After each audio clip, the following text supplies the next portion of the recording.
What we're going to do today is first a little bit of welcome and who I am. And then we'll talk about online education, and then a little bit about how we evaluate teaching in online education, and then a bit about MOOCs. Most of my work is with online classes, but I do some work with MOOCs because the College of Education has a few, and we're considering a partnership with Coursera to actually offer a degree through MOOCs and online education. So that's kind of the plan. I started teaching online about 14 years ago, actually 14 years ago this summer. I started teaching my first online class. Most of you were probably babies. And it was very, very different then. So most students did not have high-speed internet. They had dial-up broadband.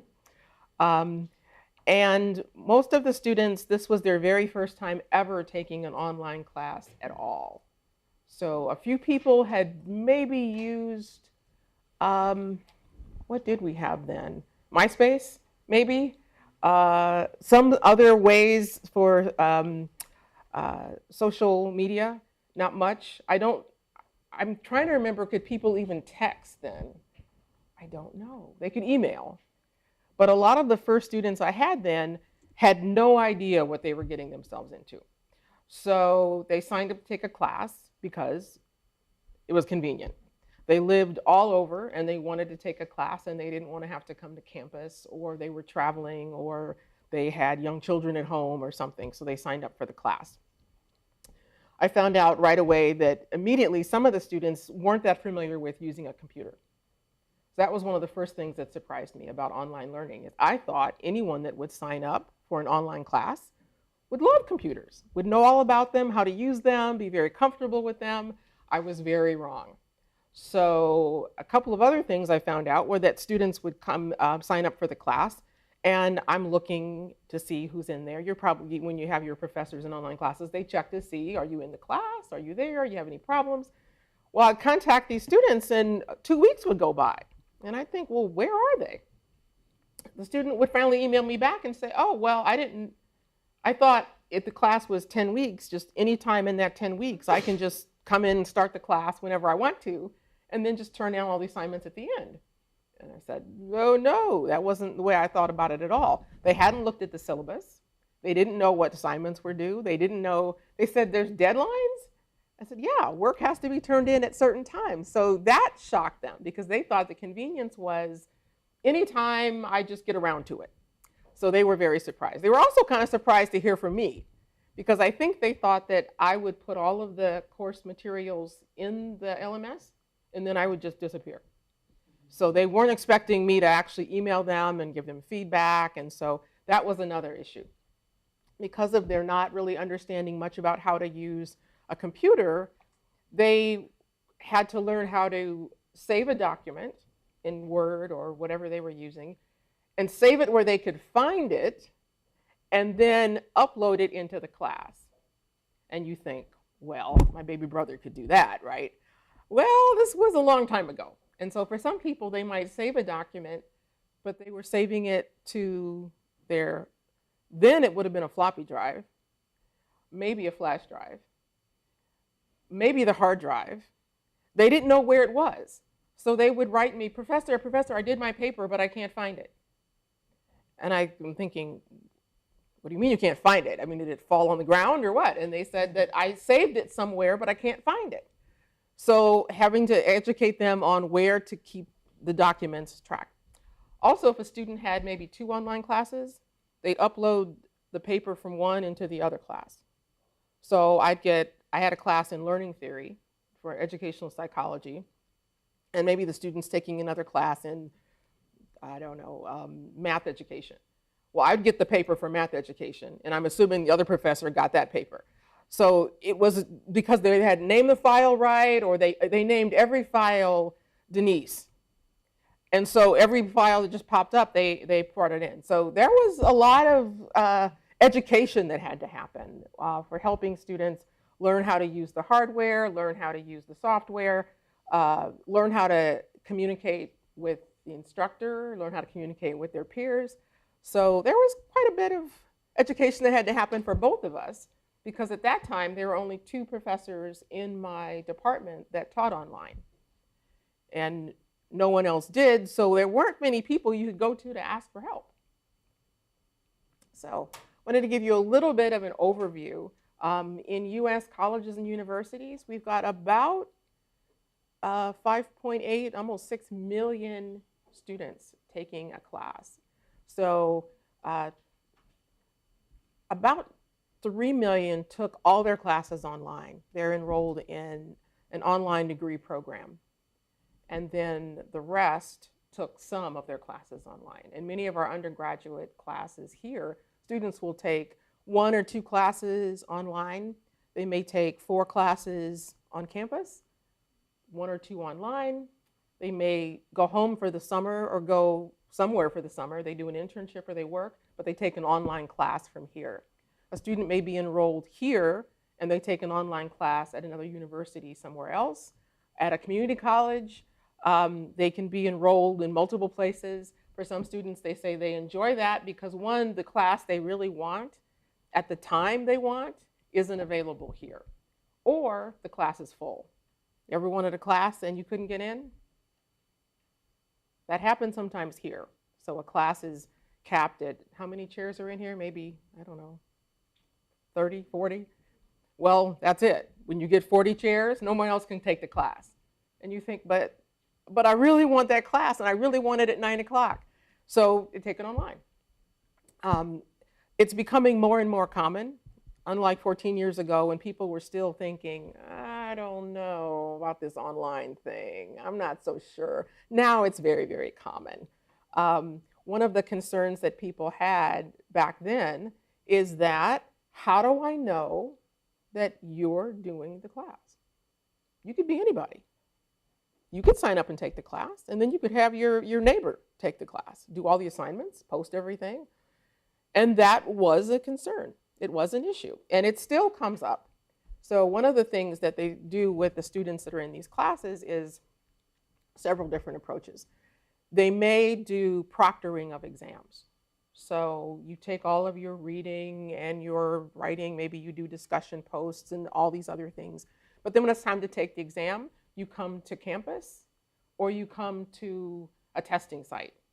And there you show your ID, you log in, you take the exam. Someone is there to make sure that there's no cheating or no talking or passing notes or anything. And then you log out. So you may do that twice a semester. Sometimes a professor will set up an online class where your IP address has to register. So I know at least that it's coming from your computer. Do I still know it's you? Maybe not. So other times, people also will then have a webcam set up. So basically, I'm watching you take this test. Would you like that very much? I think that would creep me out. That would bother me. You want to focus on doing good on the test and not having the professor stare at your face. Every time I go to wipe my nose or scratch my head, I'm thinking, this person's staring at me. And what if I want to get a drink of water or go to the bathroom? That would drive me nuts. But that is one way to verify that you are really you. For our graduate courses, generally we don't do that. The type of assignments we give to students are more application. So you're writing and reflecting and applying what you're learning in different contexts. So it's really, really hard to cheat because there's nothing to copy out of a book. There is no just one right answer, and that's another way to do that. Another way that we manage that is that throughout the semester, you're writing a lot of different things. So at the beginning, you may write an introduction. Hi, I'm Denice, and I live in Champaign, and I'm a professor at the University of Illinois, and I have 2 dogs. And then a few weeks later, you comment about something else. Over the period of the course, even though I don't get to meet you in person, I get to know you. And I get to know a little bit about how you write, how you respond. I'm reading your discussion postings, the ones where you've had a chance to reflect on the assignment, and then ones where you're just chatting with your friends. But one way that I like to do that is because if someone does write something that seems really not like them, it kind of gives me a heads up. It's not foolproof, but it is a way to get a sense of, I don't know if this person really wrote this. Um, really um, egregious cheating, I find it just doesn't happen. Students just tend to do that. They tend to be honest and they want to do good work. And as more and more students clearly are taking our online classes, it's not going away. 14 years ago, the idea was that this was a fad and it would simply go away. It's not going to happen. So the enrollment growth is generally higher at not-for-profit private institutions and not-for-profit public institutions like the University of Illinois. The enrollment for-profit online institutions has gone down a little bit, partly because a lot of those institutions weren't that good.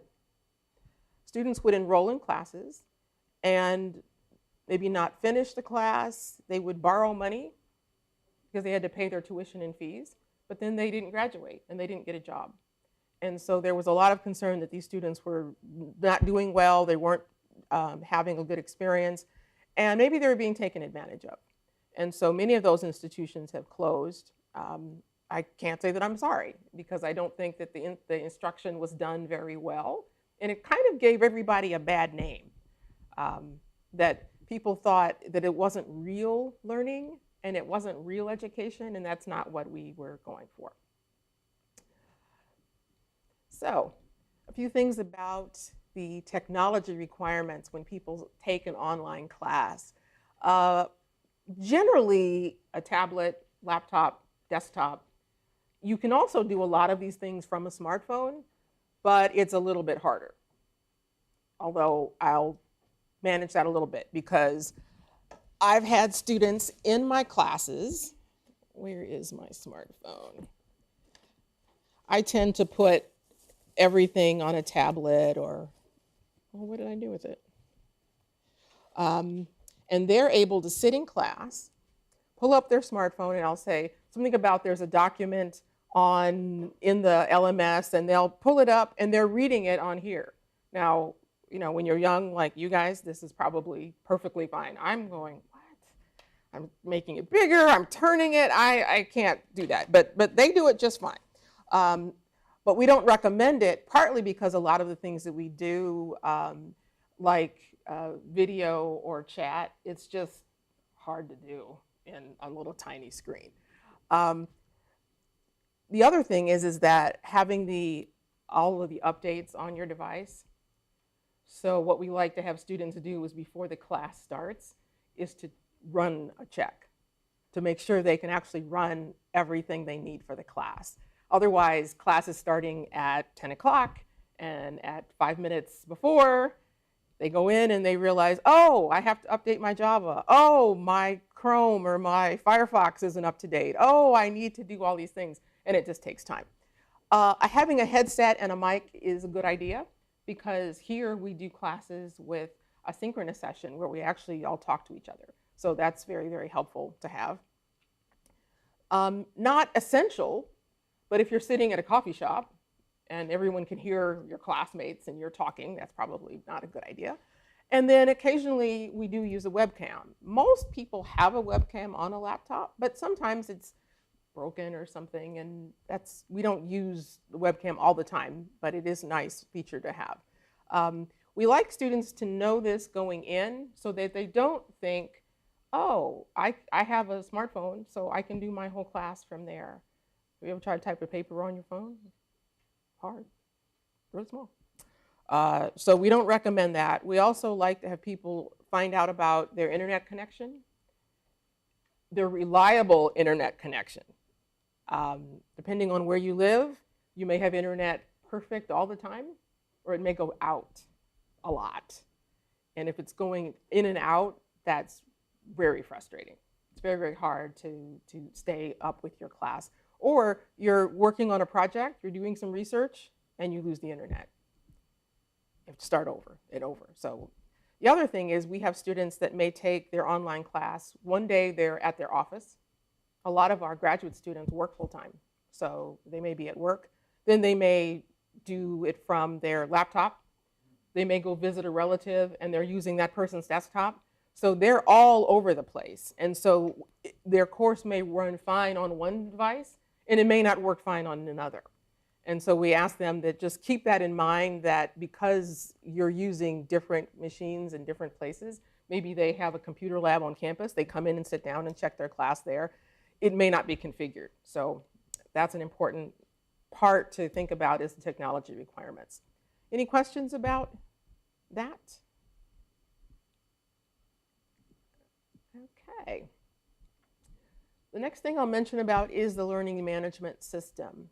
These are just a few, but there's tons of them. So one institution may use several. At the U of I, generally we use Moodle in the College of Education. Blackboard is, we call it Compass 2G, but that's our Blackboard product. Many people around the world use that. Some use Canvas, Desire to Learn. Do you remember what LMS your classes have been on? Anybody remember? Not surprising, because for students, this is really not that important. They want it to work. They don't care how it works.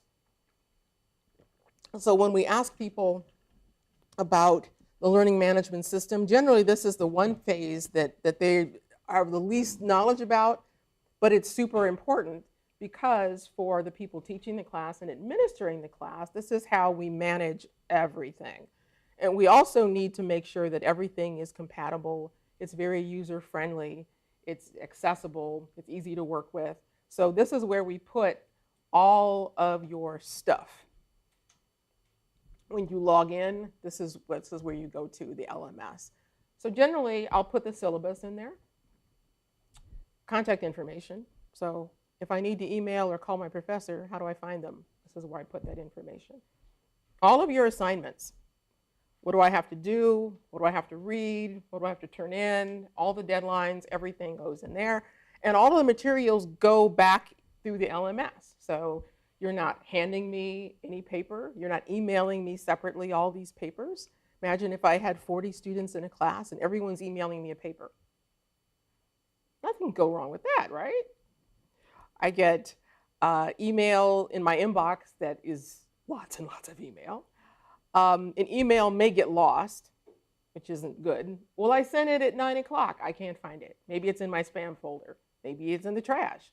Maybe it got blocked somewhere. Maybe your document had a virus in it and my computer blocked it. Or maybe your document has a virus in it and then I save it to my computer and now I've got the virus. So there's a lot of things about emailing documents back and forth that's not so good.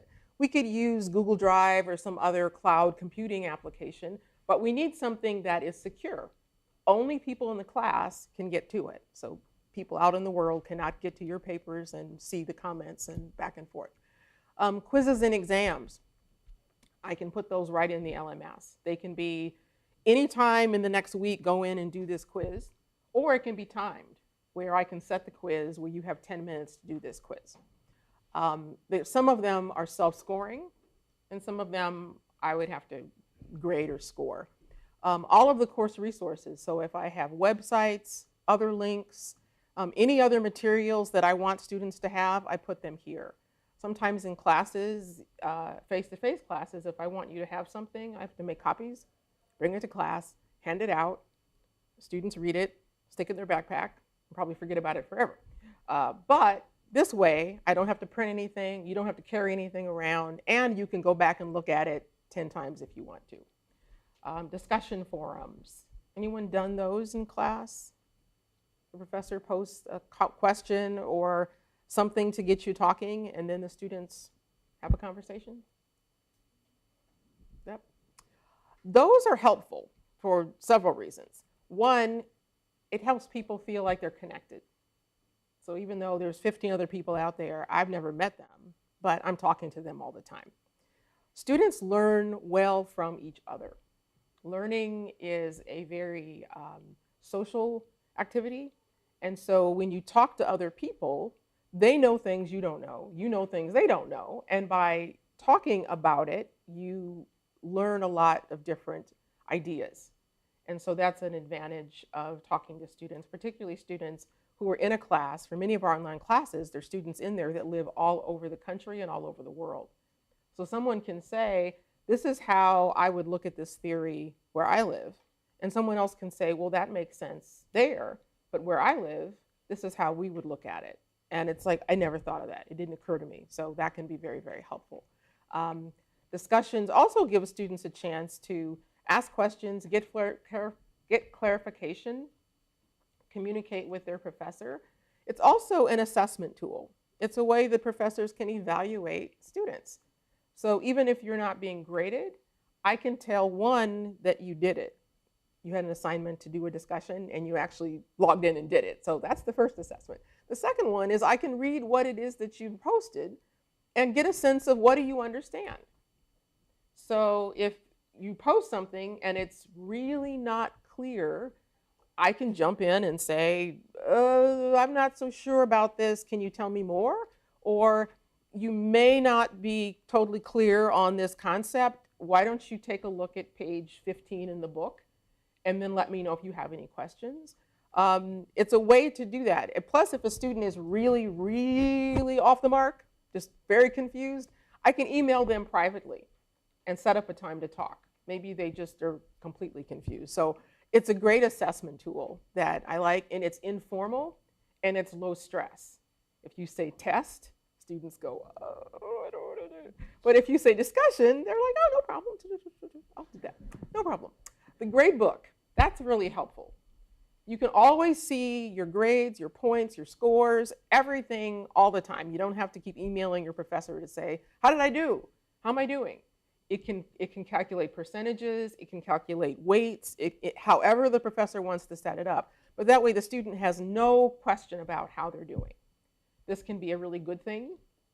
Maybe it can be a really bad thing, particularly if the student doesn't want to know how they're doing.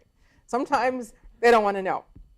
I like to think of something we call magical thinking, where if I don't actually know how many points I have, in my mind I can pretend that I have an A. I always have an A. And so when we tell people, well, look at the grade book, and there's maybe, do your classes usually go by points or scores, or how do they grade your work? They just give you a letter grade? A letter grade? Okay. So maybe here there's a paper and it's worth 100 points, and 90 to 100 is the A. So a student can look at that and go, okay, I have an A. I have 90% of the total points. Well, if you don't look at that, you can keep thinking, I can still get that A. And even when people know mathematically it's not possible, you are 80 points from an A and there are only 40 points left to earn in the whole class. That's not going to happen. That can be a little sobering. So sometimes they don't want to look at that grade book, but it's still helpful to have. Plus, if there's ever any question or problem, maybe I didn't put the grade in right. It's great to know. I tell people I'm posting the grades. You have a week. Go in there and look at it. If there's anything wrong, let me know. After a week, it stands. But that's also very helpful because maybe I did make a mistake and I want to make sure that I get that corrected. Announcements. If I have something I want to tell students, maybe something came on the news or there's a great new video I want everybody to watch.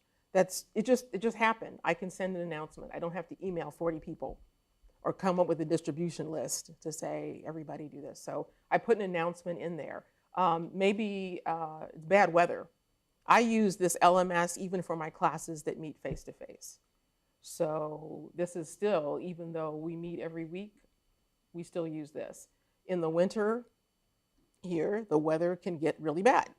So it may start snowing or something, and I may need to tell students, you know what, we're not going to meet today. I can post an announcement, it'll go to their email, and they can check it and go, oh, we're not going to meet tomorrow because the snow is too deep. There's also lots of help in there. There's technical support help, as well as there's something going on with my LMS, or I need help with something else, there's tons of links and phone numbers, and there's also a tech support chat they can go to, and I put that in the LMS. And then frequently asked questions, FAQs. So if one person asks a question, I will respond. If 10 people ask me the same question, that tells me that this is now a question everybody probably has. So rather than email 10, 20 students individually, I'll start a list of these are things most people ask. And then people can just go to that. Students can also go in there and respond to each other.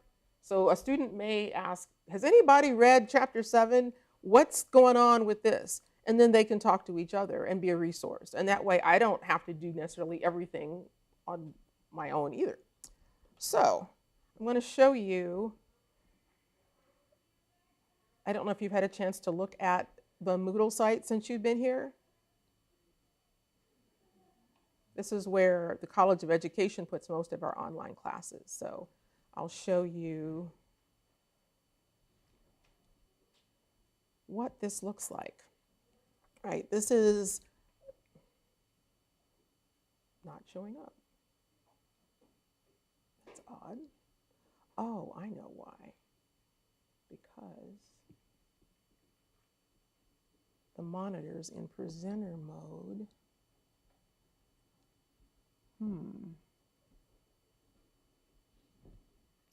How do I fix that?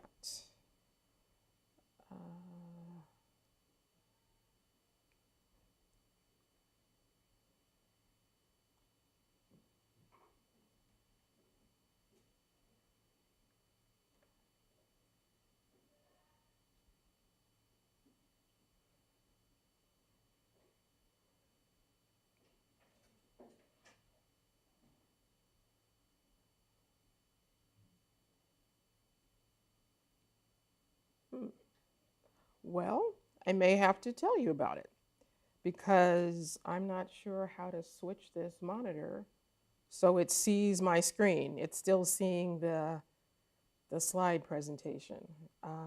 So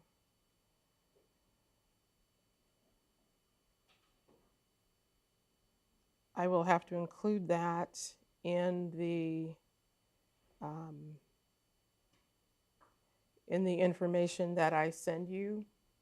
And if there are questions, then I'm happy to maybe do a little brief tutorial on Moodle. What I was going to show you just showed you what it looked like in the classes. So there's basically just a simple screen, and it probably looks like the same LMS that you use. Your class link is there, you go into it, and all of the materials are in one place, which is a convenient thing. You can also customize that so your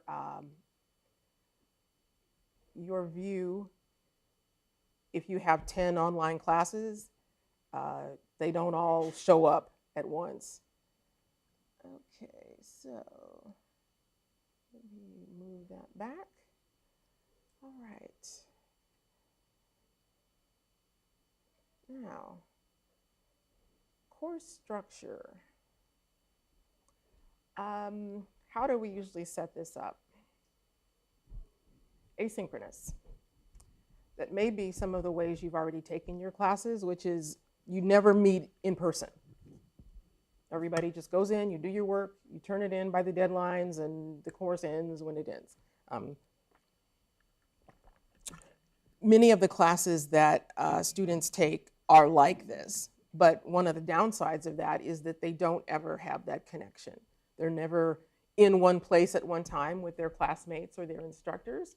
And so they sort of feel like they lose some of that ability to feel like I'm in a real class. So that can be sort of a downside. The synchronous is another way that we structure the classes, and that's how the College of Ed does our classes. So once a week, everyone comes together in a conferencing tool, conferencing application, and we have class pretty much like any other class. Everyone goes into the class we use something called Collaborate Ultra. And actually, when we have a few minutes at the end, I can pull that one up too, but I'll use this computer so we can actually see it. Students usually tend to just use sound. We don't use video, but video is available. The first class of the semester, I usually like to use video just so they can see me. Like, I'm a real person, I'm not a robot, you can really see me. And then we go in through class. So I may have a PowerPoint presentation. I may do that for a few minutes. We have maybe a little mini lecture. There may be some activity in there that I'd like the students to do. They may have a small group. You can break people out in groups. So a class this large would maybe 5 people separated out in groups. You can do an activity, you can look at a video, you can maybe read a short passage of text and talk about it, discuss it. In each breakout room, virtual room, there's a whiteboard. So I can say, after you've had a chance to discuss this, everyone collaborate and write up your response to this. So everyone does that. Then at the end of that, I can bring everyone back into the main room, and then I bring all of those whiteboards back into the main room. So in that case, it functions a lot like a face-to-face class. We may go for a couple of hours, and then there's a break in between, and then we come back together again. People can raise their hand, and as you hit your hand raise button, I can see a number, so I can call on people in the order that they're going. People can talk to each other, they can talk to me, they can also chat. Sometimes something's wrong with their mic or it's not working, and so they just communicate through chat. Sometimes people would prefer to use chat than talk, and that's okay too. It just means I have to monitor the chat box as well as the other one. In real time, students can, as we're talking about a topic, they can go, oh, I just read this great thing, or I saw this article, or I've got this link, and they can shoot it over to me and I can put it up for the whole class to see. If this is a class like this, you'd have to pull it up and then hold it and say, here, look, this is this great link I've found, or airdrop it to everybody. I mean, it would be hard to get it to everyone, but in an online space, I'm able to do that in a synchronous way. I tend to get into class maybe about half hour before, and I stay after. And sometimes that's where I actually hold office hours. So I'll tell people class starts at 4, I'll be in there at 3. If you have any questions or you just want to talk, come into class early. We'll use that time to deal with questions, comments, problems. Also, if someone wants to have a private meeting, I can set it up where there's basically a waiting room, and then there's a private room. So students, 5 people come and they all want to talk to me, but they want to talk about their grades or something, and it's not for everyone else's ears. So I'll have 4 people wait in the waiting room. 1 student and I will go off in another breakout room. We'll have our conversation and they get what they need. They can log off and then log back in whenever class starts. Or maybe there's a little tutorial time, and so we'll all get together and do that before or after class. The classes and the synchronous sessions are recorded, so that's another way students can come in and look at it again. Maybe they were sick or out of town and they missed it, so that's an opportunity. Maybe we had a guest speaker and they just want to hear the speaker again, or there's notes. The PowerPoint's in there, the notes are in there. Maybe they just want to review. They can go back and look at that anytime. It's available all semester. A blended course is another structure we use for online. So that may be we meet for the class is 8 weeks long. 4 times we meet like this, and 4 times we meet online, or any combination of that. So it could be that it just works out better that way. Maybe we're sharing classrooms. Maybe people are traveling. Maybe the professor's traveling. During a semester, at some point, my classes end up being a little bit blended. Like I said, maybe weather. So we may use a synchronous session because it's snowing and it's not safe for people to come to campus. I may have to go to a conference where I have to be out of town making a presentation, but I can go to my hotel room, I can teach my class, and I can come back. Several times that's worked out very well. Course structure. Are your classes a semester long? Yes? No? How long is a semester? 8 weeks? 16 weeks? 16 weeks? Okay, Denice, that's the way ours are too, is 16 weeks. Our on-campus classes are 16 weeks. So classes will start in August, they'll end in December. Our Online classes vary quite a bit.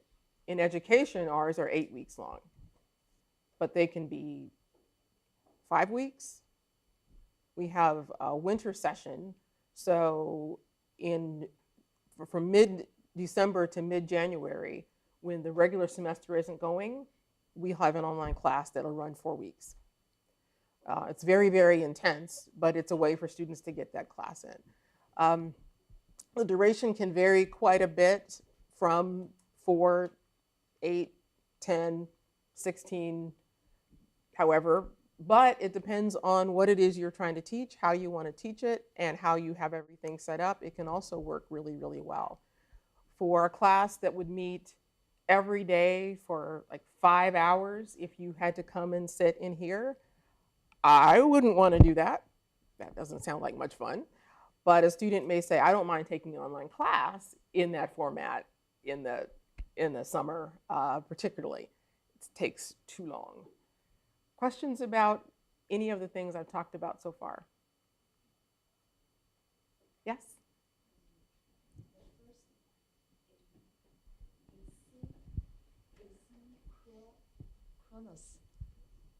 Asynchronous. Yeah. Asynchronous. Is that mean that students don't have contaction with each others? Well, in asynchronous, they have contact with each other. It's just not at the same time. So students can still communicate with the professor and with each other, but you send a message and he writes back tomorrow or the next day. Whereas what's nice is if they have also the synchronous, then we know at least for that 2-hour time, every week we're all together at the same time. Any other questions? All right. That's the video for the Informational and Collaborate Ultra, which I'll show you later to make sure that it shows up. A few reminders about teaching online. For many of you, unless you've taught online, this is the side that you might not see because you're students and it's not your role. But our role as instructors, one of the main things is accessibility. Online students, our research tells us that very often they feel like their professor's just not there. You never see the person face to face. You can't just walk down the hall to their office. You can't stop by campus and check them out. So are they really there? I send an email. How long does it take them to email me back? A day? An hour? A week? It can be really, really frustrating. So being accessible is incredibly important.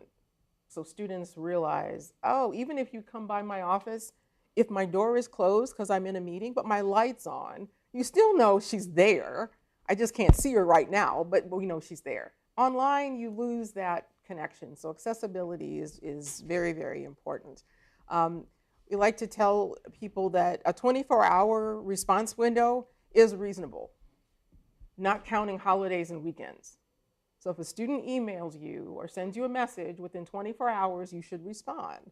Now, I always put in there not counting holidays and weekends because young people tend to stay up late. And they will send a message at midnight, 1 o'clock in the morning, Friday at 2 o'clock in the morning, whatever. And they'll say, well, Professor, I wrote you an email about that question and you didn't respond. And I go, I was asleep. Or they'll, during a holiday time, well, maybe you're working hard on your project, but I'm with my family. So again, I like to tell people, yes, 24 hours except weekends or holidays. And then if there is a problem, maybe I'm traveling, and there may be a time when I'm traveling quite a bit. Last January, I was in Hong Kong. So for on the way over there, 16 hours, you know the flight. There's no emailing.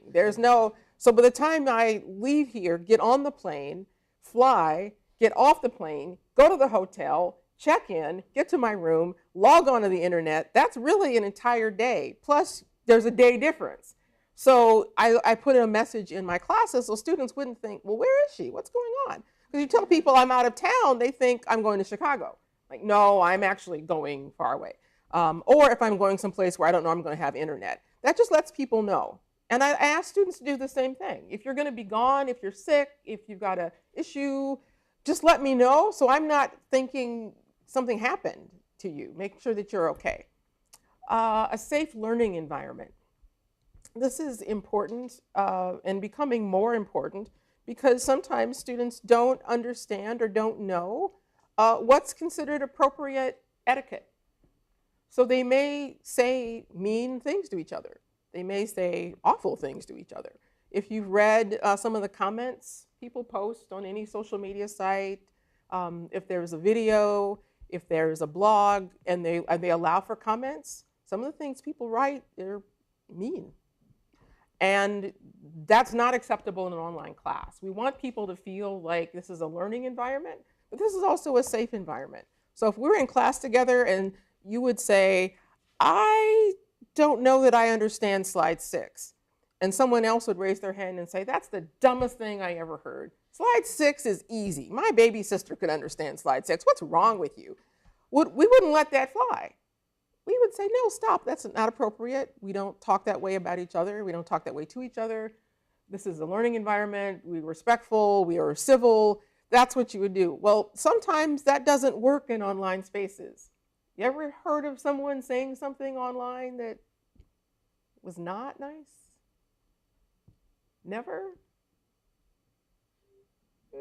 Maybe a little bit. Even if you don't mean it to sound that way, if I ask you a question and you say, yep, I know you meant yes, I understand. But if you just type, yep, I don't know, okay, are you mad at me? Why didn't you write that in a sentence? Or what does that mean? Maybe you just wrote all caps because you had your cap lock on and didn't notice. But I think, are you yelling at me? What are you doing? Maybe you put a whole bunch of really weird emojis and I don't know what you're trying to tell me. A student could think, my classmates are mad at me, or they're threatening me, what's going on? I don't know what that means. So helping people understand that a learning environment in an online space is similar, but it's very different. And so we need to be very careful. Like if people maybe post, look at this great picture I found, and they post it. Well, everyone doesn't understand every picture, and what does it mean, and why is it important? And maybe you post a picture of your new puppy, and someone who hates dogs writes a message about dogs are awful, I hate dogs. Then we got conflict. So teaching students that in order to have a learning community and a safe environment, they need to be mindful of that. I also like to model the kinds of behavior that I want to see. So if you are respectful and you see your classmates being respectful and civil, that tends to take care of itself.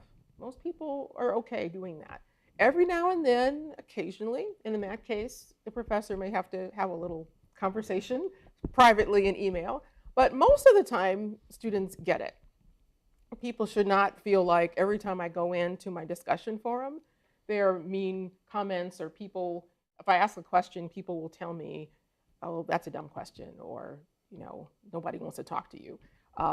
When I put students in groups, I like to group people separately, differently each time. So maybe this time you're a group, but next time you're a group. Mainly because people tend to pick their friends. And this is the person I always work with. And that means that someone may get left out, and that's not good either. So having a safe learning environment and making sure that people understand that from the beginning. Being proactive. So if I forget something, and I can just kind of walk in here and maybe wing it a little bit, just sort of make it work. It doesn't work so well online.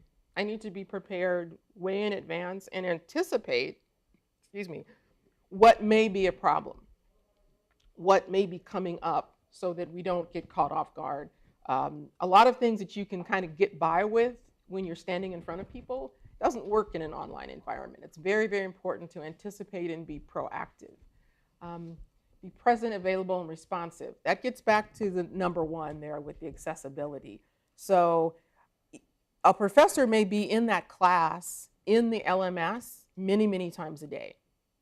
You might not know that, and they may not be responding to notes every time they're in there, but you need to be in there. One, just to see what's going on, see who's posting, who's writing, who's putting things in, seeing who has a question, just sort of see what's going on. Being available and being responsive. Again, if people do have questions or they have problems or concerns, if something is, even though I said responding overnight or on weekends or holidays is probably not something I'm going to do. But if you send a message that there's a crisis or an emergency or you're sick or there's a problem with your family, I'm going to respond to that, because that's not good to say, well, the rule said I got 24 hours, so I'm going to wait 24 hours. No, in that case, I'm going to respond. It lets people know, okay, yes, she's going to respond to me, she's going to answer my questions, and I don't have to wonder, gee, where is my professor? Being creative. You may plan your class and you find out that it's not working. The assignment that you thought was going to be really, really helpful isn't. No one understood that. Or you plan to show a video and it doesn't work. Or you have to come up with some other way to help people understand what you're trying to teach. That may mean I found the perfect Khan Academy video that will help with this, so I'm going to link that in there. Or I found something else somewhere else that can help with this. Maybe we all need to come together for a separate tutorial session, just to help people. I had a class in, I guess it was considered introductory statistics. And anybody taking statistics?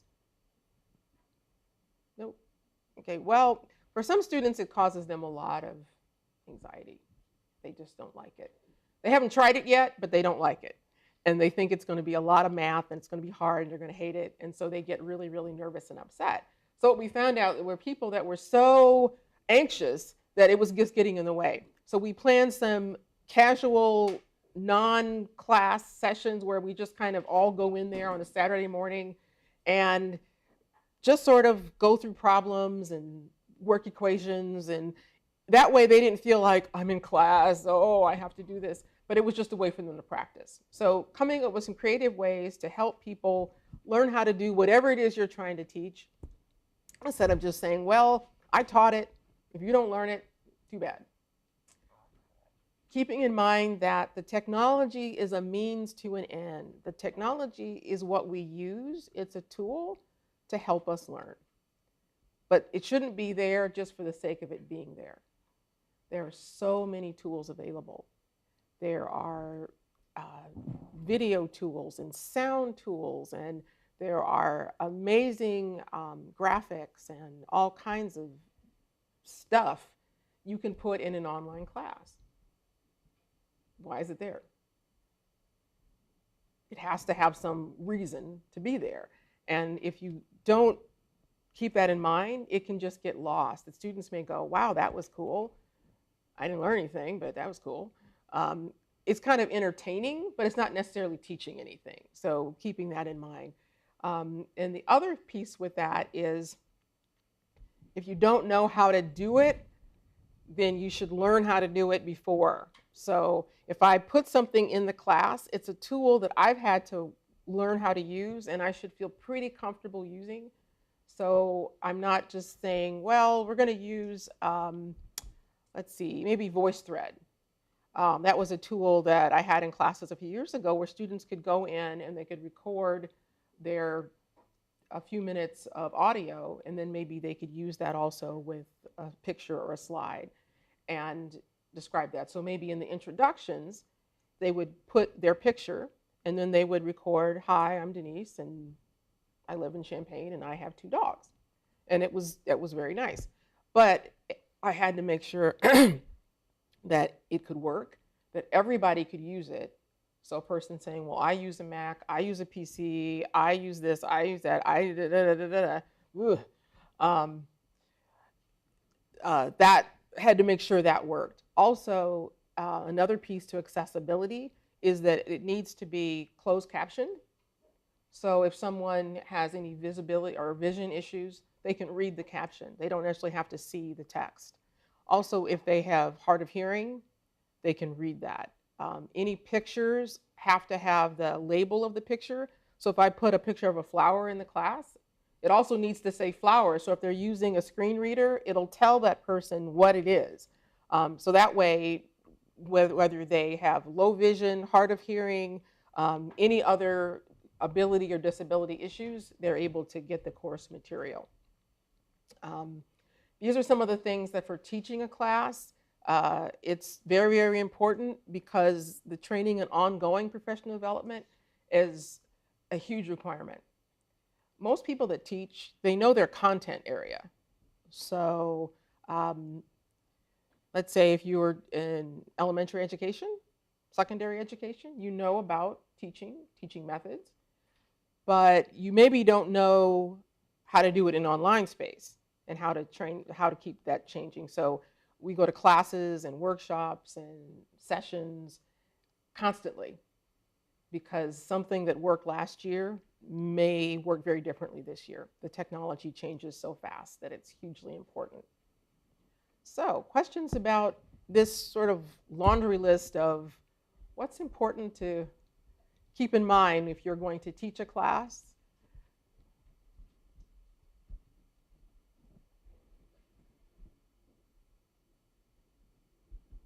Not so much. All right. Well, you guys are doing great hanging in there. I know it's really hot in here, isn't it?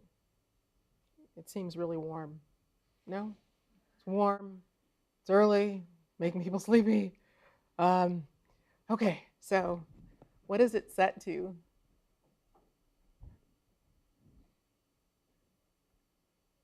Did you able to turn it down? We'll see if it works. It's hot outside, so we'll see. I know you wanted to know a little bit about evaluation of teaching. I talked some about student assessment, some of the different ways that we assess students in online classes, but we also have to evaluate teaching. So I like to say good teaching is good teaching. So there's no such thing as you're a good teacher in a classroom, but you're not a good teacher in an online classroom, or the other way around. So good teaching is good teaching. You just do it a little bit differently. So we use student evaluations. So at the end of every semester, all the students get a form. They respond to some questions about how they thought the class went, how they thought the professor did, how their learning went. All of this information they put in there, and then it's compiled and provided to us after the semester is over. It's anonymous, so we don't know who said it, but we use that feedback to improve the class, change something, and that information is very helpful. So generally students do those. You don't have to ask too much to do them. They're not required, but generally people do them, and that information is part of what we use to evaluate teaching. Peer evaluations. We have another professor who will come sit in on our class, and we can do that in an online class. We can give them guest access, and they come in and sit. They may come in and actually participate like a co-professor, or they may just sit in the class and say nothing. But they can look at how people are interacting. They can look at how the class is set up. They can kind of respond to structure and see, how things are going. They also take into consideration context. So every class is going to be a little bit different and what's going on. So I had my peer evaluation in a class, a face-to-face class, and it was during a storm. So you were here yesterday morning, and that storm, that was what happened during my class. The tornado alarm went off, telling us we had to go to the basement. So everyone goes to the basement. Every class in the building had to go to the basement. We're all in these hallways. It's warm, so warm, dark, and the wind is blowing and the rain and all this stuff is going on. By the time we got back upstairs, we had about 30 minutes left of class. People are tired, hungry. They're worried about, did my car blow away? Did my house blow away? It was not the best way to try to figure out, so how's she doing in that class? So the person who did the peer evaluation had to take that into consideration, and they came back for another time to try to better grasp that, because that wouldn't have been fair to look at people's faces and say, oh, well, I can clearly look at you and tell this is not working. So there we go. They were more concerned at that point about the storm. The peer feedback is really, really helpful. It can be challenging, I guess, to have a peer, someone who's maybe your friend, and you go to lunch, tell you, you know, you need to really work on that, or this could be a little bit better, but that was really good. That can be a little bit difficult, but it's also very, very helpful to have someone who also teaches and understands the process give you that feedback. Part of the way we evaluate teaching is a self-evaluation. So we have to do a teaching philosophy, a teaching statement every year. So this is what I think teaching is. This is what I believe. This is how I think about my classes. And this is how that actually looks when I'm in my classes. So if I say student engagement is really, really important to me, and I like to have students talking to each other, I like to have a classroom that's relatively informal so people can feel free to ask questions and debate and discuss things. I like to pull in different ways to teach something rather than doing it the same way every time.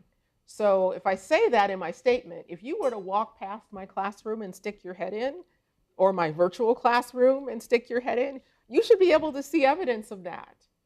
If everyone is sitting there like this, like soldiers, and all everyone's just staring at the ceiling and no one's talking, or everyone has got their head down and they're asleep or whatever, everyone's on their phone or whatever, you'd walk by and you'd go, you know, you said you like engagement and people are talking, but nobody's doing any of that. And you say you like to use these different tools, but you're using the same PowerPoint you've had for 5 years. That's not consistent. So that's another way for us to think about, how am I doing as a teacher? So just like there's a lot of ways to evaluate how you're doing as a student beyond a grade. So you may think, well, I got a really good grade in the class, but I don't know that I really learned what I wanted to learn. Or I was really hoping when the class was over, I would get this. Or I got a really good grade in the class, and then I went to the next one in that sequence, and I don't know what's going on. I thought I did great, but I'm lost. So something didn't happen. That's the same way with our teaching evaluation. Professional development is another part of the evaluation of teaching, is that it's important that not only people do it, but they actually get something out of it. So I may go to a training session or take a class or go to a workshop or go to a conference, but if I didn't learn anything that I can actually do, it didn't do me any good. I can put that down and say, see, I went to this, but it's not going to help. So that ongoing professional development that actually has an impact on the teaching that I do, that's another way that we evaluate teaching. All of that gets sort of written up, and then each year we have a report that we do, and it goes to our department chair, and that person kind of writes a summary, and then they meet with people individually, and if there's any areas of concern, they talk about ways to improve, and there's always ways to improve. So that's how we decide, how are you teaching? How good is it? Sometimes it's based on students' informal comments. So maybe you don't like the class, it's not going well. So you decide you're going to go talk to the department head on your own. That's also an option. But usually the students have a chance to write what they want to in the evaluation. Questions about how do we evaluate teaching? How do we assess teaching? Yes? I'd like to know what is the difference between student evaluation and peer evaluations. Okay. So the student evaluation would be you guys, and the peer evaluation would be another professor. So the peer is the peer to the professor. Does that answer your question? Other questions?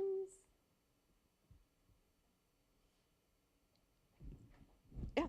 What's the hardest part in the evaluation of online education to you?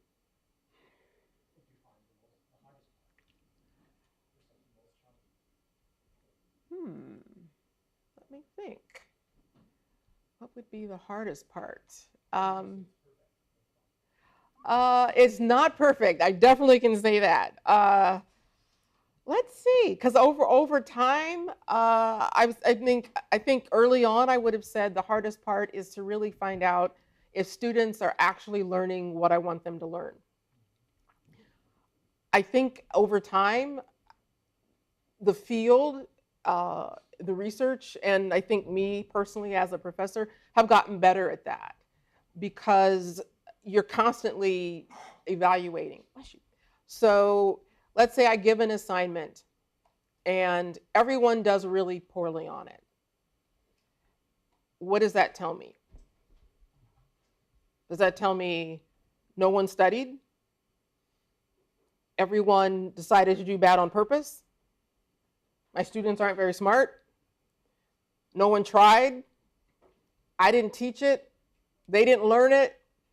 I mean, it could mean a whole lot of things. And so that lack of precision is one of the issues that comes up. It's not so much an online teaching and learning problem, but it can be complicated by the online process because I can't have that immediate face-to-face contact. I can FaceTime, I can see you virtually, but if you're around the world, I can't do that. Now, having said that, I can't look in a student's eyes and just know, I can see that you understand this. I can tell. I don't know, you can tell me anything. So coming up with more precise ways to determine whether or not I'm actually teaching what I think I'm teaching. Some of that is each class has objectives.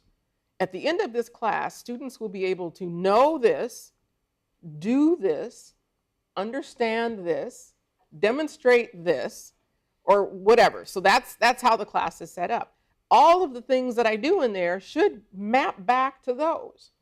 So if I tell you that you will learn how to, let's say, teach elementary students how to write an English paper, there should be something in there that actually teaches you to do that. And then I should give you opportunities to demonstrate that. In online environments, I actually have more ways to do that. So if a student says, I really understand this, but I do not like to talk in class. I will never raise my hand in class. I'm shy. I don't want to do that. Well, if I need to assess your ability to communicate that topic and you don't ever talk, how am I going to do that? How do I know? What I'm assessing is whether or not you feel comfortable talking. That's not part of the class. The class is whether or not you can actually do that assignment. So I may tell people you can present it, you can create a video, you can write the paper, you can use the chat, you can use voice only. There's a lot of ways that I can figure out if you really know what it is that you're supposed to do. So that adds some flexibility. And I think sometimes that students actually like that better. So in trying to understand if people know things and we have a discussion in class, aside from the fact that some people just don't like to talk in class, other times people respond differently. You've been in class where someone, as soon as the professor asks a question, hands up. The person's mouth isn't even closed and their hands up. Other people, they like to think a little bit. They just need a minute. They need to think, mull it over. By the time they finish thinking about it, they've moved on to another question. And students kind of like, oh, man, that was I knew the answer. I had a really great idea there, but the class moved on. In an online setting, a student can read the post. They can go think about it. They can write their answer. They can delete, I don't like that answer, write another one. They can respond in the way that they most want to respond. So they can think about it or whatever. If they said something in class and you go, oh, why did I say that? I didn't mean to say that. What was I thinking? Well, you can't delete it and I can't unhear it. But in online, they can just go in and take that message out and put in another one. So I would say that assessment of student learning is probably the most challenging, but it's also the greatest opportunity because there's so many different ways to do it. And we're constantly changing the ideas about how we do that. So I've got a class paper in one of the classes I teach. The students write a research paper. But every single semester, I redo how I look at that assignment because I don't know that I'm actually getting at what I think I'm getting at. Everyone does it, and most people do pretty well. But I still don't have any idea what they really know or what they really understand. It's just some people do better at that than others, and some people will go to the writing center and they'll get help and they'll maybe have an editor and they'll do other things. And so I'm not sure. It's a constant work in process. I think that's what makes it kind of interesting and exciting. And it's not one size fits all. And I think that's another way that online teaching is not, it's good teaching because you can modify it to fit your students. If someone didn't understand something, they can go back and look at it. Or if someone is moving ahead faster, they can move ahead a little bit faster. You can make those changes a little bit easier in an online space. Any other questions?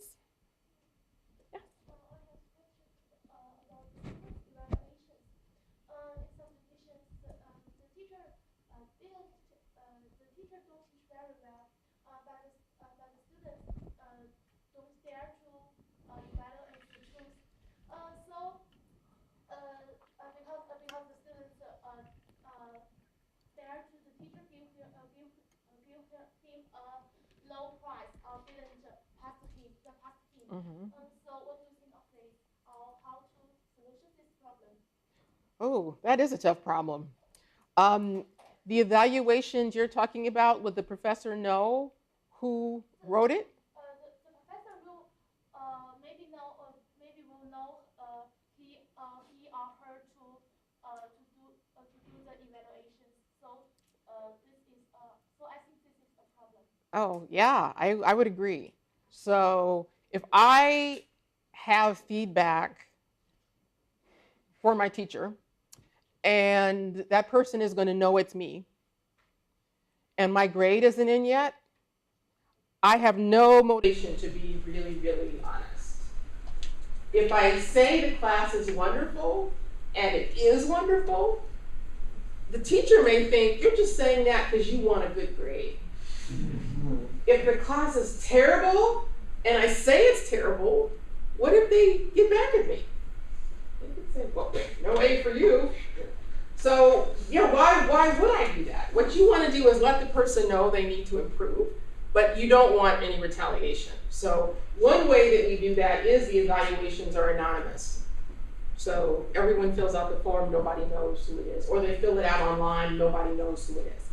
Another thing is that the information doesn't come back to the professor until after grades are done.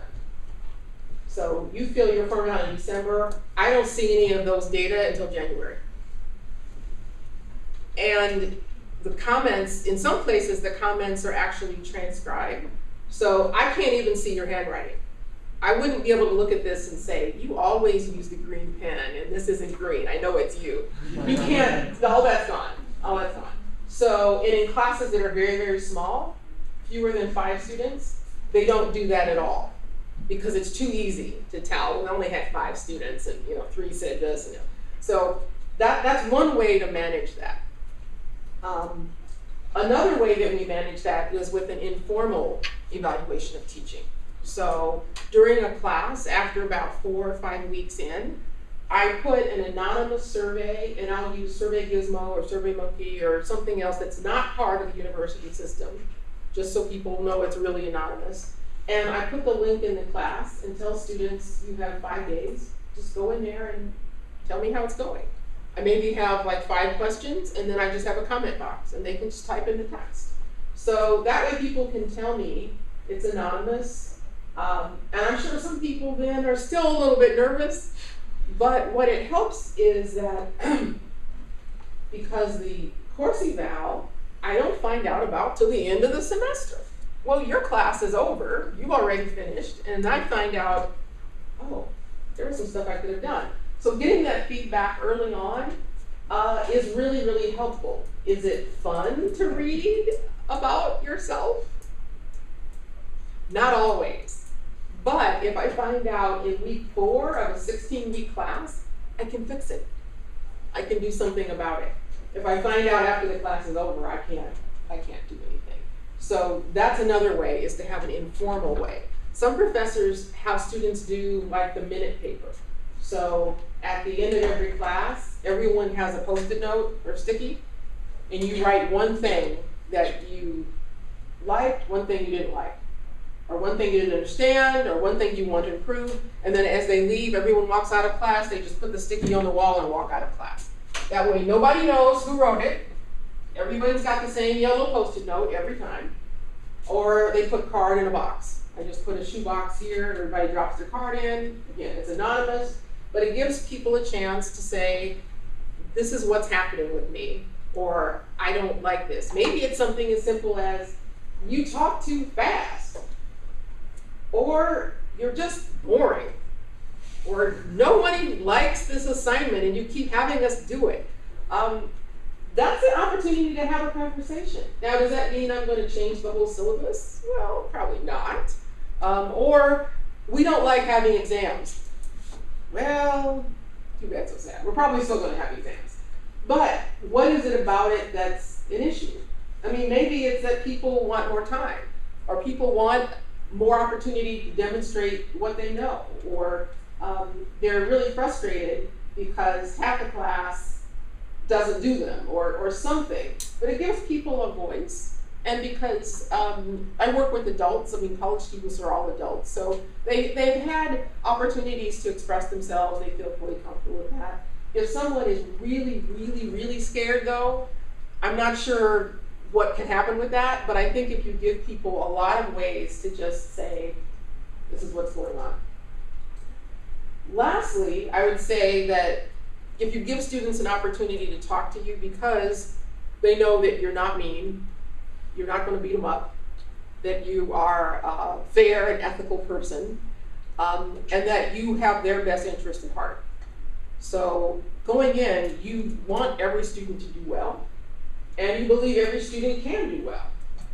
So basically, I start from an assumption that everybody's going to do really well, and then people will prove me differently.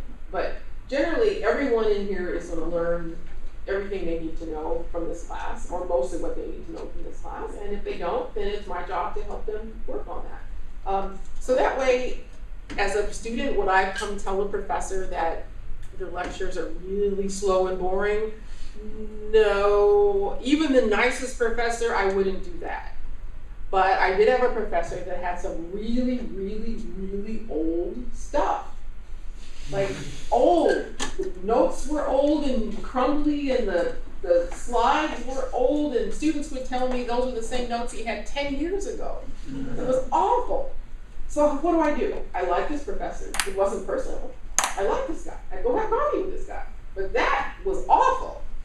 So several of us from class, because nobody wanted to go alone, several of us from class just went to his office and mentioned that there's a lot of really new things coming out in the field, and that we would love to get some more of that new information.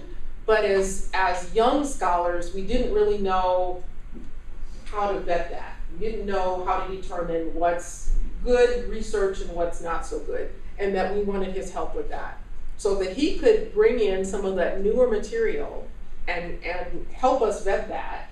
We would appreciate that. Now, 1, that wasn't a lie, because it really was true. 2, it didn't hurt his feelings, so he didn't get mad. 3, we got what we wanted, which was more, fresher, newer material, and the class went on as planned.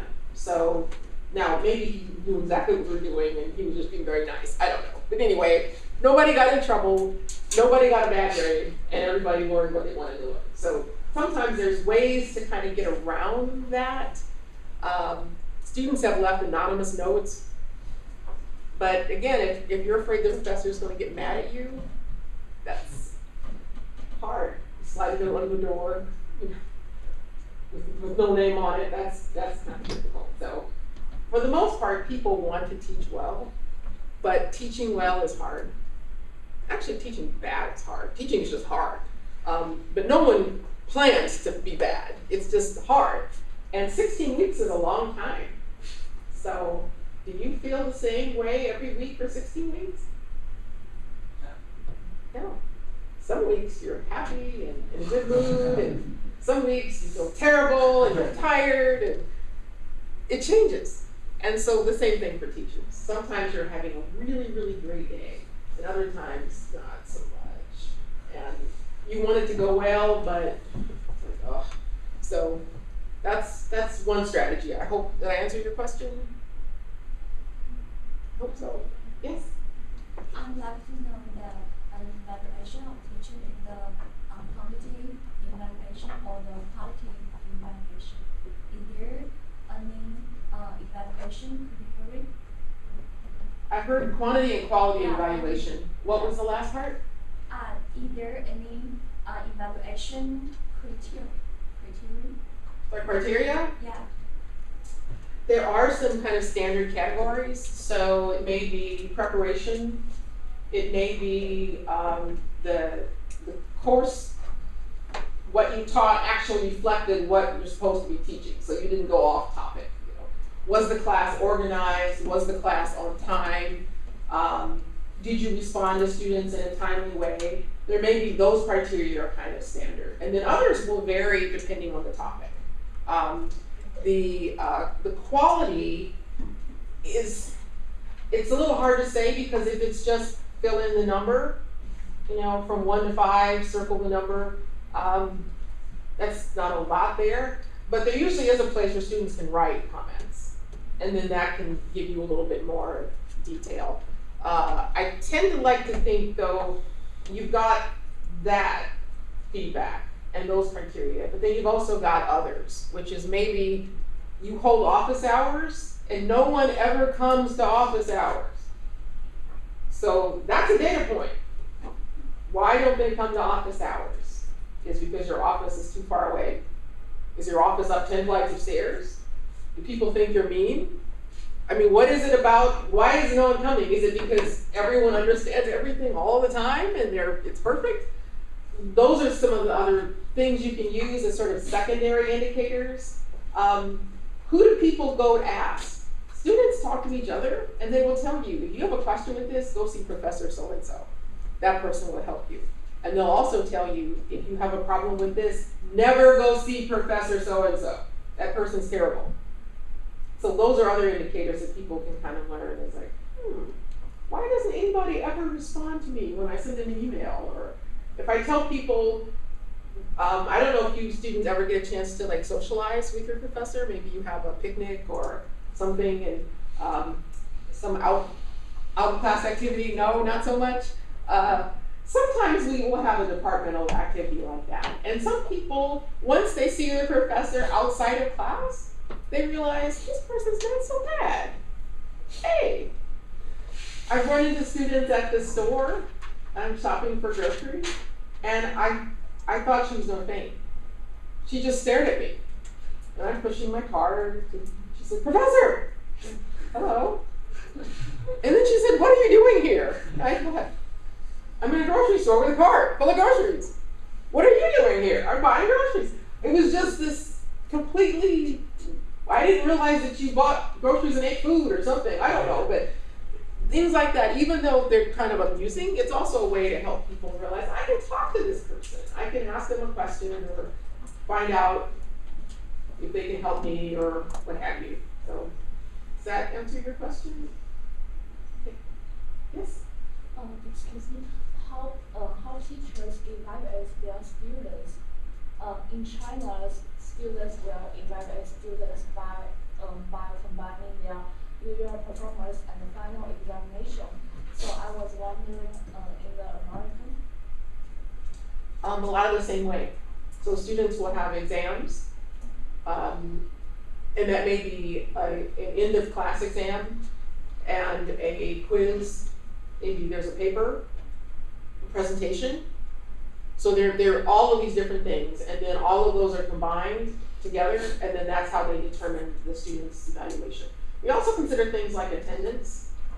Do students come to class? Sometimes people don't come to class. And if they don't, or maybe they're there, but they're never paying attention, they're always on their phone, or they're always asleep, or they're always reading the paper or something. Those kinds of things we take into consideration, but not so much. I like things that I can actually, I don't know, count and see and out. Like, so if the paper was due on Friday and you didn't turn it in on Friday, all right, well, that changes your grade. So things like that. So pretty much the same way. And then at the end of every course, you get the course grade, and then that goes into your overall grade point average. Yeah, excuse me. I want to ask about, as we all know, different professors have their own teaching styles, and maybe some students cannot be satisfied or accustomed to their own teaching style. So after the evaluation, maybe they will express their unsatisfaction. So after this, will all the professors change their styles or their schedule to suit the students? Possibly. Maybe not. That's a great point, though, is because I think your teaching style is very much a reflection of your personal style. So some people are just very quiet people, and they tend not to really do a whole lot. Other people are loud and boisterous, and they jump around and they make lots of noise and they sing and dance and all of that, and so that's the way they teach. Well, naturally, that second way is a lot more interesting to look at. They might not really know what they're doing as a teacher, but at least they're more interesting to look at. So if you look at the evaluation that says you're kind of boring and your teaching it doesn't have much excitement. So I could say, well, my teaching style is very serious, and I'm a professor with serious degrees. This is serious material, so I have to be very serious. Or I could say, well, okay, what do I do with that? So it is very hard to think, well, this is just me, so are they saying they don't like me? They're saying I should change who I am? Sometimes professors may do that. They may actually say, you know what, how can I do this better?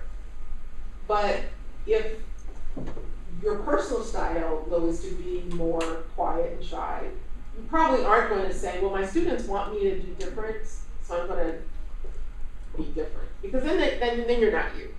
So if you've ever had a really great professor and you thought, that person is fabulous, that teacher is great, I couldn't do that, but they do it really, really good. And I had some professors like that. They were amazing. In fact, they made me want to be a teacher. But I couldn't do what they do. I couldn't do it the way they did it. They're a different person, different style, different everything. So I had to figure out, how do I do this and still be me and be okay? So speaking to that, one of the early evaluations I got was I would come into class and start and have a PowerPoint and a computer, and I would just talk. Or if I had something on the board, maybe I'm trying to solve a problem, I'd start here and I'd start writing. And I'd write. And I'd end up down here. And I turn around and say, any questions? And people would look at me.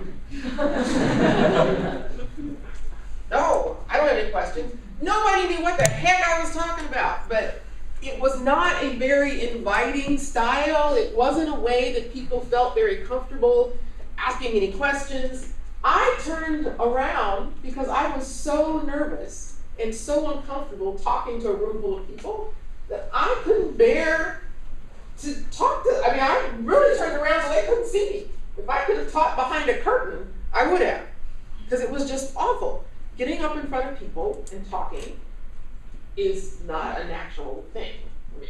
So in that sense, this goes against my natural